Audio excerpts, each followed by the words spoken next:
जम्मू कश्मीर को राज्य का दर्जा वापस दीजिए और हम सरकार छोड़ने के लिए तैयार हैं। अगर आज राज्य का दर्जा वापस दिया गया तो कल आप असेंबली डिसॉल्व करके नए इलेक्शंस कर सकते हैं। नेशनल कॉन्फ्रेंस का बड़ा दावा। देखिए, उमर अब्दुल्ला ने भी कहा, और जब हमने बात की विधायक तनवीर सादिक से तो उन्होंने भी साफ तौर पर कहा कि अगर राज्य का दर्जा जम्मू कश्मीर को वापस दिया जाता है तो यहाँ पर जितने भी MLAs है या उनकी सरकार है वो ये सरकार छोड़ने के लिए तैयार है। इन बातों का इजहार तब किया जब यहाँ पर मुहर्रम के चलते उनसे जो उनकी कॉन्स्टिट्यूंसी है उस पर क्या जायज़ा है, किस तरीके के जो इंतज़ामात हैं मुहर्रम के चलते वो किए गए हैं, तो उस पर ये जवाब जो है तनवीर सादिक ने दिया। साथ ही साथ आपको बता दें कि लगातार एक परंपरा चली आ रही है कि जो मुहर्रम के प्रोसेसन या जुलूस है वो अपने अपने जो रूट से उस पर लगातार ही रहेंगे। लेफ्टिनेंट गवर्नर मनोज सिन्हा का ये भी दावा है। तो उन पर जो है ये सवालात हमने जब तनवीर सादिक से किए तो उन्होंने साफ तौर पे कहा अगर जम्मू कश्मीर को राज्य का दर्जा वापस मिलता है तो उमर अब्दुल्ला वाली सरकार किसी भी समय आप डिसॉल्व कर सकते हैं, यानी कि हम सरकार छोड़ने के लिए तैयार है लेकिन राज्य का दर्जा वापस दिया जाए। क्या कुछ कहा तनवीर सादिक ने, रिपोर्ट में ज़रूर देखिए।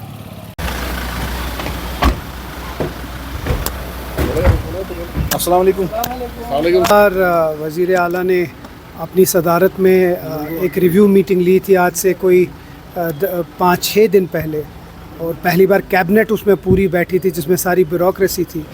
मकसद यही था कि जो आज़ादार हैं उन लोगों को जितने भी सहूलियात देना चाहिए वो दे सकें।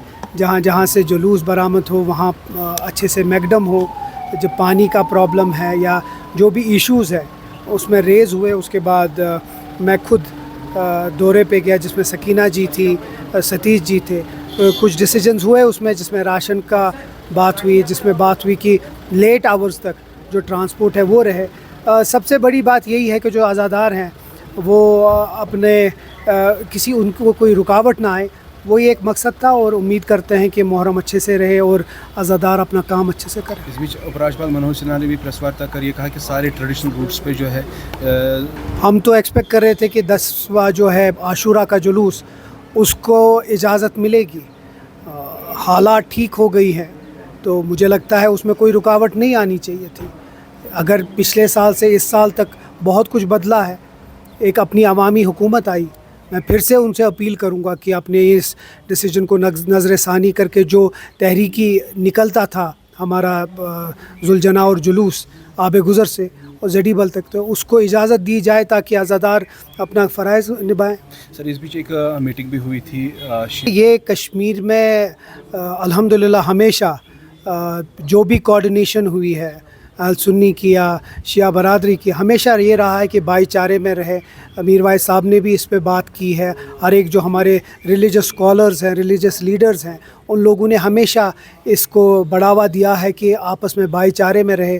उम्मीद करते हैं और पूरा मुझे यकीन है कि कश्मीर में अच्छे से सब होगा और जो मुहर्रम के जितने भी जुलूस पूरे जो कश्मीर में जो निकलेंगे अच्छे पुरअमन तरीके से। ज़रूरत है नहीं।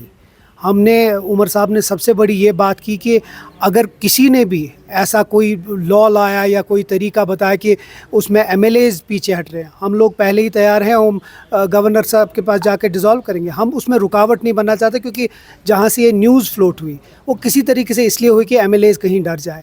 नेशनल कॉन्फ्रेंस 10 साल हुकूमत के बगैर रही।